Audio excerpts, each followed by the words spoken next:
Hello साथियों, मैं Anoop Singh A to Z classes के इस ऑनलाइन प्लेटफॉर्म पर आप सभी का स्वागत करता हूं। साथियों, आज हम लोग पढ़ने वाले हैं गुणनखंडों की संख्या ज्ञात करना। कैसे गुणनखंडों की संख्या निकालते हैं। उसमें तीन चीजें होती हैं, एक होता है कुल गुणनखंडों की संख्या, दूसरा होता है सम गुणनखंडों की संख्या और तीसरा होता है विषम गुणनखंडों की संख्या।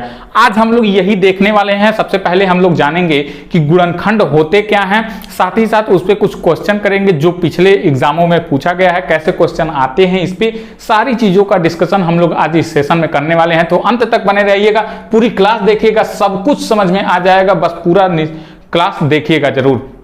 और हाँ, जो लोग नए चैनल से जुड़ रहे हैं, चैनल को सब्सक्राइब कर दें, वीडियो को लाइक कर दें और ज्यादा से ज्यादा अपने सारे ग्रुपों में अपने बीएड बीटीसी डीएलएड वाले सभी फ्रेंडों के पास भेज दें। साथ ही साथ मैथ के साथ साथ देख रहे होंगे कि सीडीपी की क्लासेस भी आ रही हैं आप लोगों की, जल्द ही और क्लासेस भी शुरू हो जाएंगी। इसके लिए निश्चिंत रहिएगा, पूरा आप लोगों का सब कुछ कोर्स कंप्लीट कराया जाएगा। इसके साथ साथ आगे चल करके प्रैक्टिस भी कराया जाएगा, लेकिन अभी आप लोग केवल थ्योरी पढ़ लीजिए कि कैसे कैसे इसमें क्वेश्चन बनते हैं, कैसे पूछा जाता है, सारा कुछ क्लियर हो जाएगा। साथ ही साथ जो पेडागोजी वाला सेक्शन है उसका भी पूरा कराया जाएगा। इसके लिए आप लोग निश्चिंत रहिएगा। आइए हम लोग बात करते हैं गुणनखंडों की संख्या। सबसे पहले हम लोग बात करेंगे गुणनखंड होते क्या हैं। सबसे पहले हम लोग बात करते हैं कि गुणनखंड होते क्या हैं। ये समझिए गुणनखंड होते क्या हैं। परिभाषा से बढ़िया हम लोग एग्जाम्पल के तौर पे समझते हैं कि गुणनखंड होते क्या हैं। मान लीजिए कि ये कोई संख्या है, ये 12 एक संख्या है।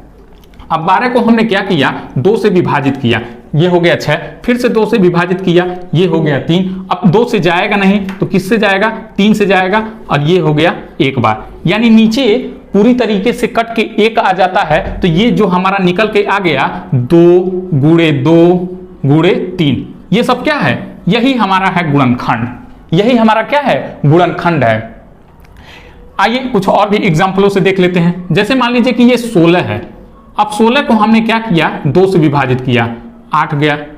2 से फिर से विभाजित किया 4 बार, फिर 2 से विभाजित किया 2 बार, फिर 2 से विभाजित किया, नीचे कितना आ गया, 1 आ गया। यानी नीचे 1 आ जाए, सब कुछ कटने के बाद नीचे 1 आ जाए और जो ये बचा 2 गुणे 2 गुणे 2 गुणे 2, ये हमारा क्या है, ये हमारा है गुणनखंड। ठीक है, इसको हम एक और फॉर्म में लिख सकते हैं। कैसे, इसको हम 2 की पावर 4 लिख सकते हैं, क्योंकि 2 गुणे 2 गुणे 2 गुणे 2 का मतलब 2 की पावर 4। 2 कितनी बार आया है, 4 बार आया। इसी तरह से अगर हम इसकी बात करते हैं तो ये हो जाता है 2 की पावर 2 गुणे 3। ये क्या हो जाएगा, ये भी एक लिखने का इसका तरीका है। और शॉर्ट में इसको और शॉर्ट में हमने कर दिया 2 की पावर 4, इसको कर दिया 2 की पावर 2, क्योंकि 2 बार आया है और 3 एक बार आया है। ये हो गया। आइए हम लोग अब जानते हैं कि इसमें हम लोगों को पढ़ना क्या क्या है। गुणनखंड तो समझ में आ गया होगा कि गुणनखंड किसे कहते हैं। अब हम लोग जानते हैं, पढ़ते हैं कि क्या क्या इसमें पढ़ना है। तो हमें 3 चीजें इसमें पढ़नी है, पहली, दूसरी और तीसरी। पहली क्या चीजें हैं, कुल गुणनखंडों की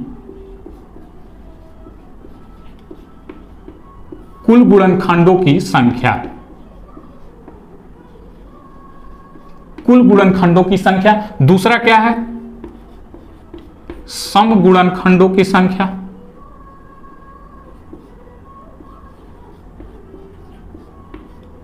सम गुणनखंडों की संख्या, गुणनखंडों की संख्या। और तीसरा क्या पढ़ना है हम लोगों को, यह पढ़ना है विषम गुणनखंडों की संख्या।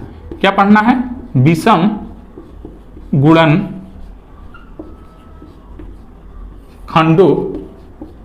की संख्या। ठीक है, ये 3 चीजें हम लोगों को इसमें पढ़नी है, आज पढ़नी है।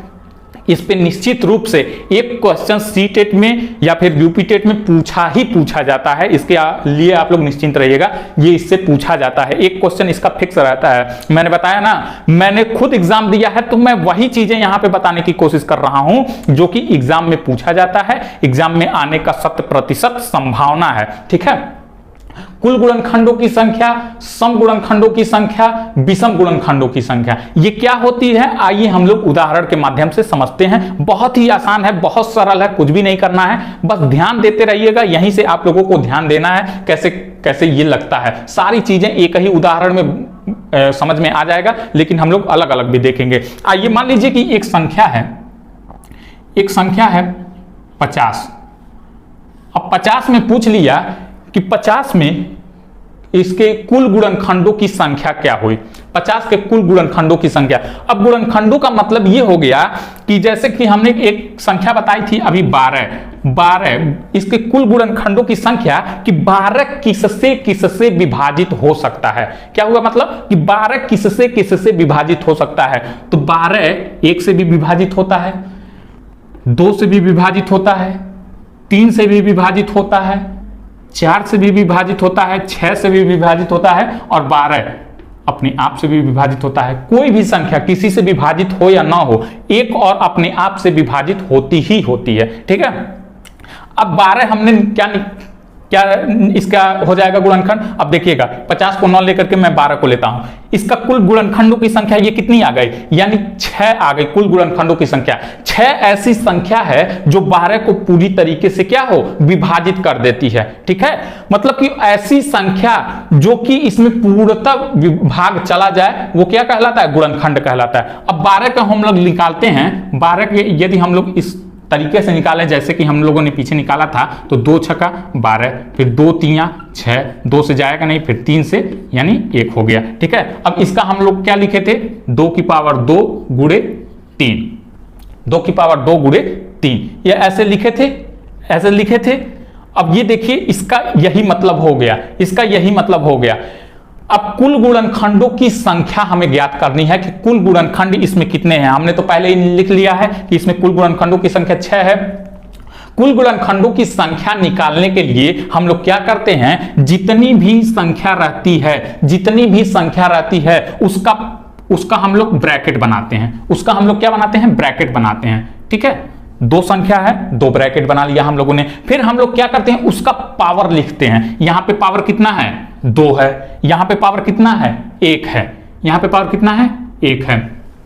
अब जितना संख्या है उतना ब्रैकेट हमने बना लिया, उसका पावर लिख लिया। अब पावर में क्या करते हैं, 1 ऐड कर देते हैं, यानी 2 में 1 ऐड कर दिया, यहां पे 1 ऐड कर दिया।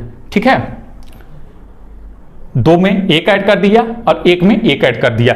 जितनी संख्या उतना ब्रैकेट, पावर को लिखते हैं और पावर प्लस 1। और भी संख्याएं होती, 5 भी होता, 7 भी होता, 11 भी होता, तो आगे हम लोग लिखते जाते पावर प्लस 1। ठीक है, अभी बड़े एग्जाम्पलों से भी हम लोग देखेंगे। अब इसमें क्या हुआ, ये हो गया 3 गुणे 2, अब 3 गुणे 2 बराबर 6 आ गया। और देखिए यहां पे हम लोगों ने क्या निकाला था कि 12 के कुल गुणनखंडों की संख्या कितनी है, 6 है, यानी 12 को 6 संख्या पूर्णतः विभाजित कर सकती है। यानी कुल कितनी संख्या विभाजित कर सकती है, 6 संख्या। और यहां भी क्या निकल के आया है, 6 निकल के आया है। तो ये होता है लगाने का तरीका। डिटेल से मान लीजिए कि ये तो 12 था तो हमने ऐसे निकाल लिया, लेकिन अगर ये 7500 होता या 7550 होता तो उसको कैसे निकालते, तो उसके लिए ये फॉर्म होता है। ठीक है, आइए कुछ और भी उदाहरणों से समझते हैं। ये तो छोटा उदाहरण था, आइए हम लोग 100 से लेकर के चलते हैं। ये तो अभी था कुल गुणनखंडों की संख्या। ठीक है, अब आइए 100 में हम लोग तीनों देखेंगे। ये हो गया 100 कि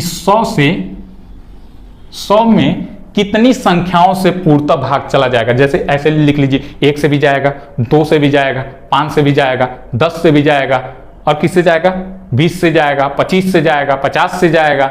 ठीक है, और 100 खुद से जाएगा।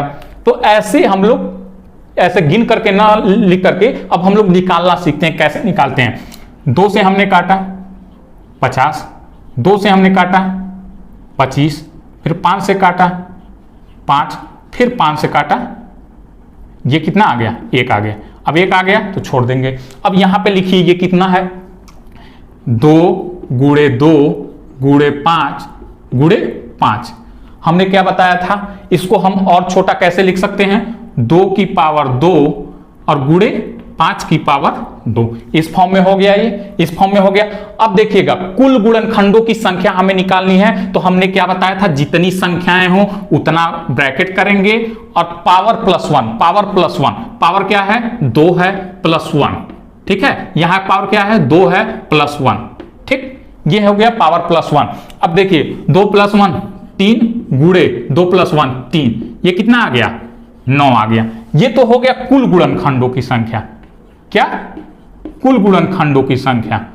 अब इसी में हम लोग अगर जाने कि सम गुणनखंडों की संख्या कितनी है, सम गुणनखंडों की संख्या इसमें कितनी है, तो सम गुणनखंडों की संख्या निकालने के लिए ध्यान से सुनिएगा, यहीं पे लोग कंफ्यूज हो जाते हैं, लेकिन ध्यान से सुनिएगा। सम गुणनखंडों की संख्या निकालने के लिए जितनी संख्याएं हैं उतना ब्रैकेट लेंगे, सेम जितनी संख्याएं हैं उतना ब्रैकेट लेंगे, साथ ही साथ सम, एक ही सम संख्या आती है 2, इसके अलावा कोई सम संख्या आती नहीं है इसमें, क्योंकि 2 ही सबसे छोटी अभाज्य संख्या है। तो 2 को लिखेंगे और 2 में +1 नहीं करेंगे। देखिए अगर सम गुणनखंडों की संख्या पूछता है तो सम संख्या कौन सी है? 2 है, और 2 हमेशा मतलब कि रहेगा। ठीक, जब भी सम पूछेगा तो 2 हमेशा रहेगा, भले उसका पावर कितना हो भी रहे। ठीक, तो इसमें हम लोग ऐड नहीं करेंगे, एक ऐड नहीं करेंगे, 2 को एडिटिज लिख लेते हैं, मतलब हूबहू वही लिख लेते हैं। और साथ ही साथ यहां पे देखिए क्या है, 5 पे 2 पावर है तो 2 + 1 क्या लिख लेंगे? 2 + 1। अब देखिए 2 और 2 1 3, 3 दूना 6, तो ये कितना हो जाएगा? 6। ये क्या निकल के आया? हमारा सम गुणनखंडों की संख्या। सम गुणनखंडों की संख्या कितनी आ गई? 6 आ गई। अब एक बात बताइए कि जब कुल गुणनखंडों की संख्या 9 आ गई, सम गुणनखंडों की संख्या 6 आ गई, तो क्या हम लोग विषम गुणनखंडों की संख्या नहीं निकाल सकते हैं? अरे भाई, कुल में से सम खत्म हो गया तो बचा कौन सा? विषम। यानी विषम गुणनखंडों की संख्या, विषम गुणनखंडों की संख्या निकालने के लिए हम 9 - 6 कर देंगे तो ये कितना आ जाएगा?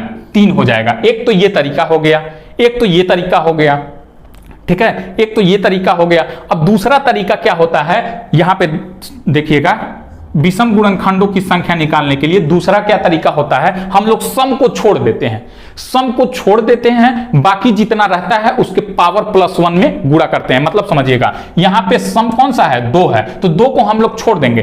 5 की पावर कितना है? 2 है। जितनी संख्याएं रहेंगी इसके आगे, अगर 7 रहता, 11 रहता, 13 रहता तो उसको भी लेते हैं। यहां पे लेकिन क्या है, हमारा केवल 5 है, एक संख्या है तो 2 लेंगे, तो 2 + 1, पावर में क्या करना है? +1 करना है। यानी कितना आ गया? 3 आ गया। यहां भी देखिए क्या आया था? 3 आया था। ठीक है, तो ये हो गया कुल गुणनखंडों की संख्या, सम गुणनखंडों की संख्या। विषम निकालने के लिए कुल में से सम निकाल दीजिए तो आ जाएगा विषम, या फिर ये तरीका है सम को छोड़ दिया जाता है, बाकी बची विषम संख्याओं में पावर +1 करके गुणा कर दिया जाता है। यहां पे एक विषम संख्या थी तो इसीलिए एक बार लिया गया है ब्रैकेट। ठीक है, आइए कुछ और बड़े बड़े उदाहरणों से हम लोग समझते हैं। ठीक,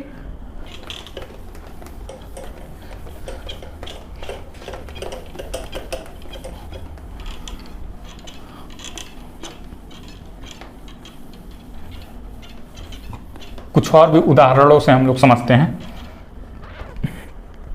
जैसे कि मान लीजिए कि यहां पे है 540। अब 540 में हमें क्या निकालना है? कुल गुणनखंडों की संख्या, कुल गुणनखंडों की संख्या। साथ ही साथ क्या निकालना है? सम गुणनखंडों की संख्या। अब फिर क्या निकालना है? विषम गुणनखंडों की संख्या, विषम गुणनखंडों की संख्या। हमें यही निकालना है तीनों। अब 540 को हम लोग क्या करते हैं? पहले तोड़ते हैं। आइए, 2 दूनी 4, 2 सत्ते 14, 0, फिर 2 से काटेंगे, 2 एकम 2, 2 तियां 6, 2 पंजे 10।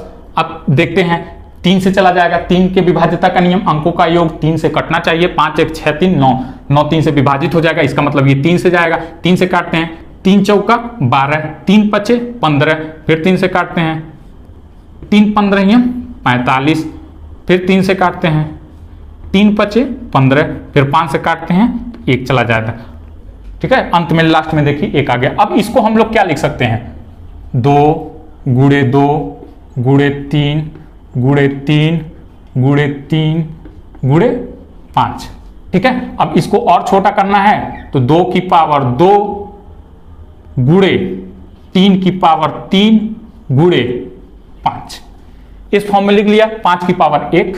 ठीक है, 1 लिखिए या फिर ना लिखिए। ये हो गया हमारा गुणनखंड।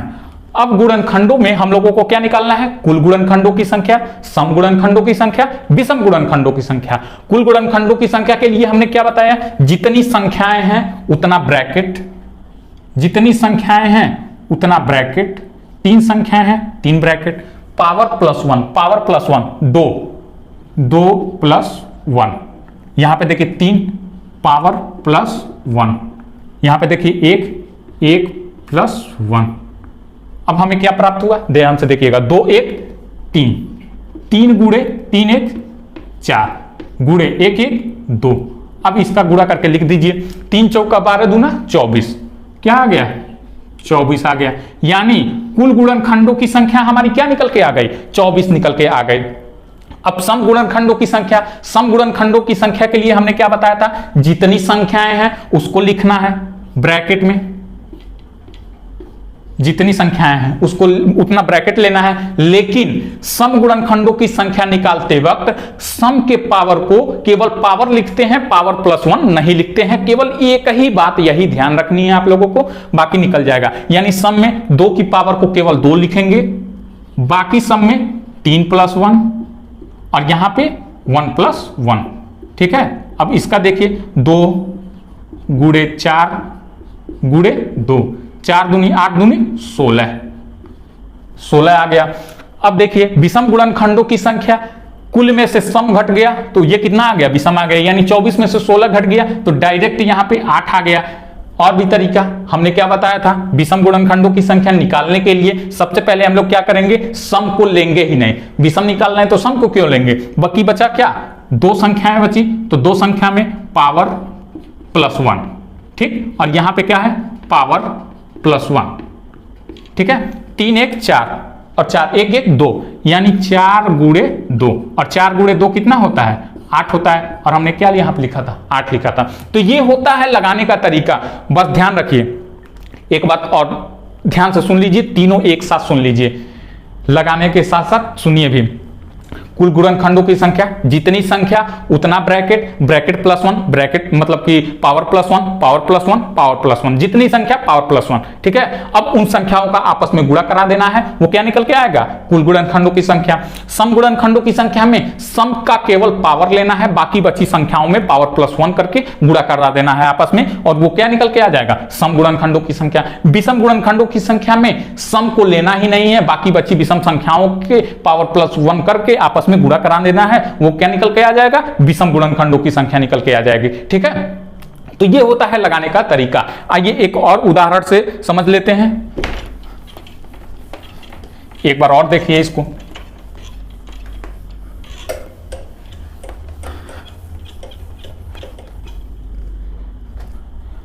अब हम लोग लेते हैं, कोई संख्या है, मान लीजिए कि संख्या है, संख्या ले लिया हम लोगों ने 3600, ठीक है। 3600 ये एक संख्या ले लिया हम लोगों ने। अब इसका क्या करेंगे? पहले फैक्टर करेंगे, 2 से 1800, 2 से 900, 2 से 450, फिर 2 से 225, फिर 2 से जाएगा नहीं, अब 3 से जाएगा, 5 2 7 2 9, यानी 3 से कट जाएगा, 3 से काटेंगे, 3 7 21 और 3 5 15, फिर से 3 से कट जाएगा, 3 25 3 75, अब 3 से जाएगा नहीं, अब 5 से काटते हैं, 5 5 25, फिर 5 से काटते हैं, तो ये कितना आ गया? लास्ट में 1 आ गया। अब इसको लिखेंगे कैसे? 2 गुणे 2 गुणे 2 गुणे 2, और 3 कितनी बार है? 2 बार। 5 कितनी बार है? 2 बार, ठीक है। इसको और छोटा कर लेते हैं, 2 की पावर 4 हो गया, गुणे 3 की पावर 2 हो गया, गुणे 5 की पावर 2 हो गया, ठीक है। अब कुल गुणनखंडों की संख्या निकालने के लिए ध्यान से देखिए, कुल गुणनखंडों की संख्या निकालने के लिए क्या हमने बताया था? जितनी संख्याएं उतना ब्रैकेट, जितनी संख्याएं उतना ब्रैकेट, ठीक। अब क्या करना है? ब्रैकेट में power plus 1, power plus 1, power plus 1, power यहां पे कितना है? 4 है, प्लस 1, यहां पे कितना पावर है? 2 है, प्लस 1, यहां पे पावर कितना है? 2 है, प्लस 1, अब इसका जोड़ के आपस में गुणा करा देना है। 4 1 5 गुणे 2 1 3 2 1 3 5 3 15 3 45। कुल गुणनखंडों की संख्या कितनी आ गई? 45 आ गई। ठीक है, जितनी संख्या उतना bracket, power plus 1 power plus 1 power plus 1 और आपस में गुणा करा देना है, आंसर आ जाएगा। ठीक, कुल गुणनखंडों की संख्या हो गई। अब देखिएगा सम गुणनखंडों की संख्या। सम गुणनखंडों की संख्या, सम गुणनखंड में क्या करना है? जितनी संख्या उतना ब्रैकेट, जितनी संख्या उतना ब्रैकेट। सम वाले पावर में प्लस 1 ऐड नहीं करना है, इसका मतलब ये हो जाएगा 4। बाकी यहां पे देखिए 2 पावर है तो 2 प्लस 1, यहां पे क्या है? 2 प्लस 1, आपस में इसका जोड़ के गुणा करा देना है। 4 गुणे 3 गुणे 3, ये कितना आ जाएगा? 4 3 12 3 36। ये हो गया सम गुणनखंडों की संख्या। अब विषम गुणनखंडों की संख्या के लिए, विषम गुणनखंडों की संख्या के लिए एक तरीका तो हमने ये बताया कि 45 में से 36 घटा दीजिए, यानी कुल गुणनखंडों की संख्या में से सम गुणनखंडों की संख्या घटाएंगे तो ये कितना हो जाएगा? 9 हो जाएगा। लेकिन हम लोग निकालते हैं विषम गुणनखंडों की संख्या में से सम को हम लोगों को लेना ही नहीं है, बाकी बची संख्याओं में जितनी संख्या है उतना ब्रैकेट ले लेना है और पावर प्लस 1 क्या करना है? 2 प्लस 1, यहां पे 2 प्लस 1, 2 1 3 2 1 3, यानी 3 गुणे 3 और 3 गुणे 3 बराबर 9। ये क्या आ गया? हमारा आंसर आ गया। तो ऐसे ही जितना भी आप लोगों को कोई भी क्वेश्चन दे, ये क्या हो जाएगा? इसी फॉर्म से, इसी तरीके से, बड़े ही आसानी से, बड़े सरल ढंग से ये लग जाएगा। बस एक चीज और मैं फिर से बता दे रहा हूं, एक चीज केवल यही ध्यान रखिएगा, अगर कुल गुणनखंडों की संख्या पूछता है तो जितना संख्या से भाग गया रहता है उसके पावर में प्लस 1 ऐड करके और उनका आपस में गुणा करा देते हैं, वो निकल के आ जाता है। सम गुणनखंडों की संख्या में से सम वाले पावर को केवल लेते हैं, उसमें 1 ऐड नहीं करते हैं, बाकी संख्याओं का प्लस पावर में प्लस 1 करके और आपस में गुणा करा देना है, वो संख्या निकल के आएगी गुणनखंडों की। विषम गुणनखंडों में सम वाले को लेना ही नहीं है, बाकी बची संख्याओं में उसके पावर में प्लस 1 करके आपस में गुणा करा देना है, वो निकल के आ जाएगा। ठीक है, ये तो रही गुणनखंडों की संख्या ज्ञात करने का नियम, सबसे सरल नियम, सबसे आसान नियम, जो कि YouTube पे आप लोगों को कहीं नहीं मिलेगा। बाकी हम लोग कल पढ़ेंगे रिमाइंडर थ्योरम, ठीक है, शेषफल प्रमेय, वो भी बहुत ही आसान चैप्टर है। अगर आप लोग धैर्य बनाए रहेंगे तो बहुत ही आसानी से, बहुत सरल ढंग से, जैसा कि इसमें आप लोग सीखे हैं वैसे ही उसमें भी आप लोग सीख जाएंगे, बहुत अच्छे से, बहुत सरल ढंग से। ठीक है, तो आई होप ये पूरी क्लास आप लोगों को अच्छी लगी होगी, और अगर आप लोगों को वीडियो अच्छी लगी हो तो वीडियो को लाइक कीजिए, शेयर कीजिए, और जो लोग चैनल से नए जुड़ रहे हैं, चैनल को सब्सक्राइब नहीं किए हैं, वो लोग चैनल को सब्सक्राइब कर दें। आगे ऐसे ही आप लोगों को सीटेट की सारी वीडियोस मिलती रहेंगी। मिलते हैं नए क्लास में नए वीडियो के साथ, तब तक के लिए धन्यवाद।